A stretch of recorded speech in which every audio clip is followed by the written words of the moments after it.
Hi viewers, இன்னைக்கான வீடியோவில் என்ன நடக்குதுன்னு பார்ப்போம். வீடியோக்குள்ளே போகிறதுக்கு முன்னாடி நம்ம சேனலை லைக் அண்ட் சப்ஸ்கிரைப் பண்ணிவிட்டு கொஞ்சம் சப்போர்ட் பண்ணுங்கள். வாங்க இப்போ வீடியோக்குள்ளே போகலாம். வீடியோவில் ரொம்பவே ட்விஸ்ட்டுக்கு மேலே ட்விஸ்ட்டாக வந்துக்கிட்டு இருக்கு. நம்ம மகேஷை பற்றின உண்மை எல்லாமே இப்போ அஞ்சலிக்கு தெரிய போகுது.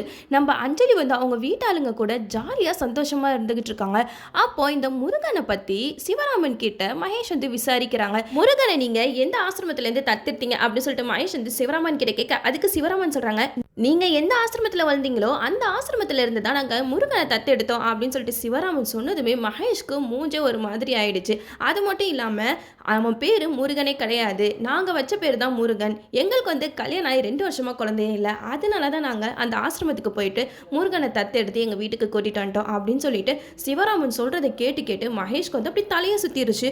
முருகனை பற்றி கேட்டதுமே மகேஷ்க்கு சின்ன வயசில் அவங்க கூட ஓடி விளையாண்டது எல்லாமே ஞாபகத்துக்கு வருது. உடனே மகேஷ் அங்கேருந்து கிளம்பி ரூமுக்கு போயிடுறாரு. மகேஷ்க்கு பயங்கரமாக வேர்த்து கொட்டுது. அஞ்சலி வந்து பார்க்குறாங்க, என்னாச்சுங்க, ஏன் இப்படி வேர்த்து கொட்டுது அப்படின்னு சொல்லிட்டு அஞ்சலி கேட்க, அதுக்கு மகேஷ் சொல்கிறாங்க, இல்லை அஞ்சலி, எனக்கு கொஞ்சம் ஒரு மாதிரி இருக்கா அப்படின்னு சொல்லிட்டு மகேஷ் வந்து அஞ்சலி கிட்ட சொல்கிறாங்க. திடீர்னு மகேஷ் வந்து ஒரு முடிவு எடுக்கிறாங்க, நம்ம இங்கே இருக்கவே கூடாது, ஃபஸ்ட்டு நம்ம இங்கேருந்து ஓடிடணும் அப்படின்னு சொல்லிட்டு அஞ்சலி கிட்ட வந்து ஏதோ கிளைண்ட் மீட்டிங் இருக்கா அப்படின்னு சொல்லிட்டு மகேஷ் வந்து பொய் சொல்லி இங்கேருந்து நம்ம கிளம்பிடலாம் அப்படின்னு சொல்லிட்டு முடிவு எடுக்கிறாங்க. அஞ்சலியும், நீங்கள் வேணா போங்களேன், நான் இங்கே ஒரு நாள் இருந்துட்டு வரேன் அப்படின்னு சொல்லி, அதுக்கு மகேஷ் சொல்கிறாங்க, இல்லை அஞ்சலி, நான் அங்கே தனியாக தானே இருக்கேன், நீ வந்ததுக்கப்புறம் தான் நான் உன் கூட ஒன்றா இருக்கேன், நீ இல்லாட்டினா எனக்கு ஒரு மாதிரி இருக்கும், நீ என் கூட வா அப்படின்னு சொல்லிட்டு அஞ்சலியும் கூட கூட்டிகிட்டு போகிறாங்க. அஞ்சலியும் வீட்டில் உள்ள எல்லாருக்கிட்டையும் சொல்லி அங்கேருந்து கிளம்பிடுறாங்க. அஞ்சலிக்கு ஒன்றுமே புரியல, எதுக்காக மகேஷ் திடீர்னு இப்போ வீட்டை விட்டு கிளம்பலாம் அப்படின்னு சொல்கிறாரு, இதில் ஏதாவது ஒரு விஷயம் இருக்கா, ஒன்றுமே புரியல அப்படின்னு சொல்லிட்டு அஞ்சலி வந்து ஒரு குழப்பத்தோடையே இங்கேருந்து கிளம்புறாங்க. ஏன்னா ஆல்ரெடி மகேஷ் வந்து பண்ணுற பிஹேவியர்லாம் பார்த்தா அஞ்சலிக்கு மகேஷ் உண்மையான முகம் என்னன்னே தெரியலையே, இவன் நல்லவனா கெட்டவனா அப்படின்னு சொல்லிட்டு மனசில் யோசிக்க ஆரம்பிச்சிடுறாங்க. சரி, நம்ம என்ன பண்ணுறது, வீட்டுக்கு போவோம் அப்படின்னு சொல்லிட்டு மகேஷ் கூட வீட்டுக்கு போயிடுறாங்க.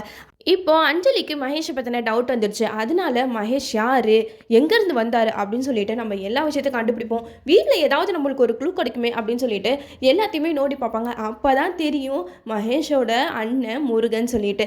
ஏன்னா இந்த சொத்துக்கு அதிபதி எல்லாமே அந்த முருகன் தான். அவனை ஏமாற்றி தான் மகேஷ் வந்து இப்போ எல்லா சொத்தையும் அனுபவிச்சுக்கிட்டு இருக்கிறது.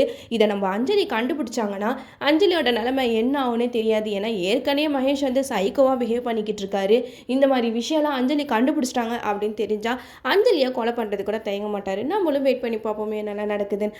ஓகே வீவர்ஸ், இந்த வீடியோ உங்களுக்கு பிடிச்சிருந்தா லைக் பண்ணுங்கள், மறக்காமல் நம்ம சேனலை சப்ஸ்கிரைப் பண்ணிடுங்க.